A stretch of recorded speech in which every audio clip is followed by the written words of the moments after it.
अस्सलाम वालेकुम। Paste talks में खुश आमदीद। एक नई स्टोरी के साथ मैं हूँ अतरू बरसा।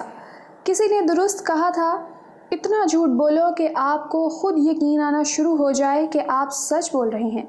झूठ को बार बार दोहराना पड़ता है, जबकि सच एक ही दफ़ा बोला जाए तो 1000 साल बाद भी ज़िंदा रहता है। हमारे सियासतदान इक़्तिदार में आते ही अच्छे अदाकार की तरह मौके की मुनासिबत से अदाकारी करते हैं। वो जब चाहें अपनी अदाकारी से लोगों को रुला दें और अगले सीन में हंसा दें।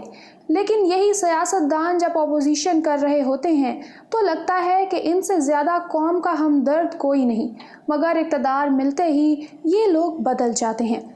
पाकिस्तानी सहाफ़ी रऊफ़ क्लासरा अपने एक कॉलम में बड़ी खूबसूरती के साथ हमारी मुल्क की कामयाब सियासत का राज अफ़शां करते हैं। एक नज़र डालते हैं उनके कॉलम पर और जानते हैं कि किस तरह सिर्फ 22 बरस के अरसे में सच को झूठ और झूठ को सच साबित करने का हुनर पाकर ऊपर जाया जा सकता है। इमरान खान साहब ने लाहौर के जलसे में कहा था कि वो कभी कौम से झूठ नहीं बोलेंगे, दोस्तों को आला ओहदे नहीं बांटेंगे, 10-15 लोगों की काबीना बनाएंगे और हर पोस्ट पर वही बंदा लगेगा जिसका वो हकदार होगा। पूरी कौम ने एतबार कर लिया, मगर इस एतबार का क्या बना? आज काबीना की तादाद 60 के करीब पहुंच चुकी है, जिसमें आधे उनके दोस्त अहबाब हैं। अहम तरीन वजारत इंफॉर्मेशन टेक्नोलॉजी कराची के एक मेडिकल डॉक्टर को दी गई, जबकि सेहत की वजारत एक ऐसे बंदे के हवाले की गई जिसको दवाई की पर्ची पढ़नी भी नहीं आती होगी। ऐसे वजीरों की लंबी फहरिस्त है। यूँ राइट जगह पर राइट बंदा लगाने का दावा हवा हो गया। बशीर अहमद अल-मारूफ आजम सवाती के फ्रॉड पर मबनी 5 वॉल्यूम्स JIT ने सुप्रीम कोर्ट में पेश किए तो फौरन इस्तीफ़ा दे दिया कि कहीं ताहयात पाबंदी ना लग जाए। मगर जो ही चीफ जस्टिस रिटायर हुए, अगले हफ्ते सवाती साहब दोबारा वजीर बना दिए गए और पूरी पार्लियामेंट उनके हवाले कर दी गई। अली जैदी इस्लामाबाद में जिस दोस्त के यहाँ मुकीम थे, उस पर FIA ने 17 करोड़ रुपए के फ्रॉड का मुकदमा कर रखा था, मगर उसे पेशावर मेट्रो बस 14 अरब रुपए का ठेका दे दिया गया। अब पता चला कि जैदी साहब ने हफीज शेख साहब के साथ मिलकर FIA का केस काबीना से ख़त्म कराने की कोशिश भी की, अलबत्ता चंद वजीरों की मुखालिफत की वजह से बात वहीं रह गई। उधर डेरा गाजी खान से एक वजीर के लतीफ़े हम रोज़ TV पर सुनते हैं। क्या ये था वो मेरिट जिसका हमें बताया गया था?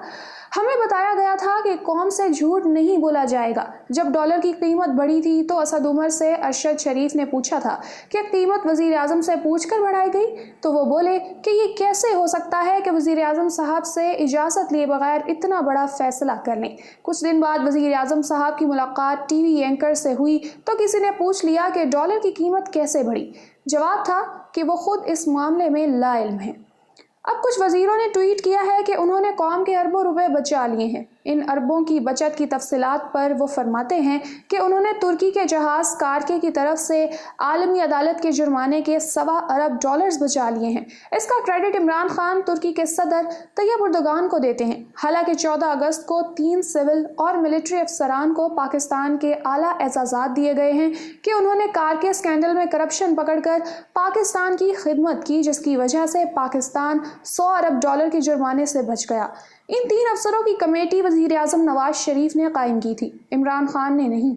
नवाज शरीफ की बनाई हुई इस कमेटी में नैब अफसरान के अलावा ISI के एक आला अफसर भी शामिल थे। इस कमेटी ने 2-3 बरस लगाकर तुर्की की कंपनी की करप्शन पकड़ी कि कैसे उन्होंने करप्शन से पाकिस्तान में कॉन्ट्रैक्ट लिया था। आलमी अदालत के रूल्स हैं कि अगर आपने करप्शन से कॉन्ट्रैक्ट लिया हो तो जुर्माना ख़त्म हो जाता है और आप ब्लैक लिस्ट भी हो सकते हैं। अब सवाल यह है कि तैयब उर्दगान की वजह से वो पैसे माफ़ हुए या पाकिस्तान के 3 सपूतों की वजह से जिन्होंने कारके जहाज़ की करप्शन पकड़कर आलमी अदालत में पेश की।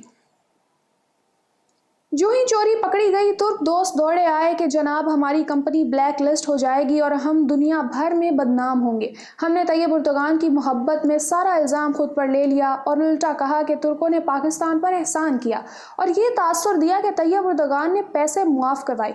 अगर तुर्क बहुत सखी थे और पैसे मुआफ़ किए तो फिर उन 3 अफसरों को क्यों मेडल और 1-1 करोड़ रुपए नकद इनाम दिया गया कि उन्होंने कार के डील में करप्शन पकड़ ली, जिससे $1.25 अरब बच गए थे। GIDC स्कैंडल में रिकवर होने वाले 400 अरब रुपए का क्रेडिट भी वजीर आजम ने ले लिया। ये वही हुकूमत है जिसने सदर आरिफ अलवी से रातों रात ऑर्डिनेंस जारी करवाया कि कारोबारी दोस्तों और चंदा पार्टी को 200 अरब रुपए से ज़ायद पैसा मुआफ किया जाता है।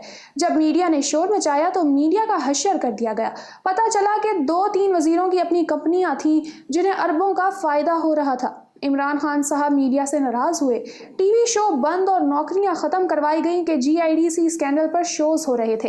जब दबाव बढ़ा तो ऑर्डिनेंस वापस ले लिया, लेकिन साथ ही खबरदार किया कि इस केस के जीतने के इम्कानात कम हैं।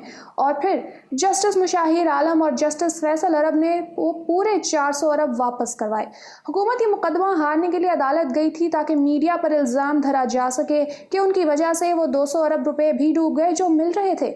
अब ज़रा तसव्वुर करें, अगर ये मुकदमा हार जाते तो वज़ीर आज़म साहब ने बज़ाते खुद पूरी काबीना के साथ बैठकर लाइव प्रेस कॉन्फ्रेंस करनी थी कि कैसे मीडिया मुल्क दुश्मन और झूठा है और उसने कौम के 200 अरब रुपए डुबो दिए। इन सहाफ़ियों को ये मुल्क छोड़ने पर मजबूर कर देते जिन्होंने GIDC में 200 अरब रुपए मुआफ़ी पर स्टैंड लिया था। और अपने कॉलम को वो कुछ इस अंदाज में इख्तिताम पजीर करते हैं और कहते हैं कि बंदा ऐसे ही हुक्मरान नहीं बन जाता, बहुत मेहनत करना पड़ती है झूठ को सच और सच को झूठ बनाने के लिए। एक बात तय है कि आप जब तक लोगों के एतमाद और एतबार का खून नहीं करते, सच को झूठ और झूठ को सच साबित करने का हुनर नहीं जानते, उस वक्त तक आप ऊपर नहीं पहुंच सकते। अगर आप में से कोई इस करतब में महारत हासिल करना चाहता है तो इस पर ज़्यादा नहीं, सिर्फ 22 बरस लगते हैं। इसी के साथ मुझे दें इजाज़त।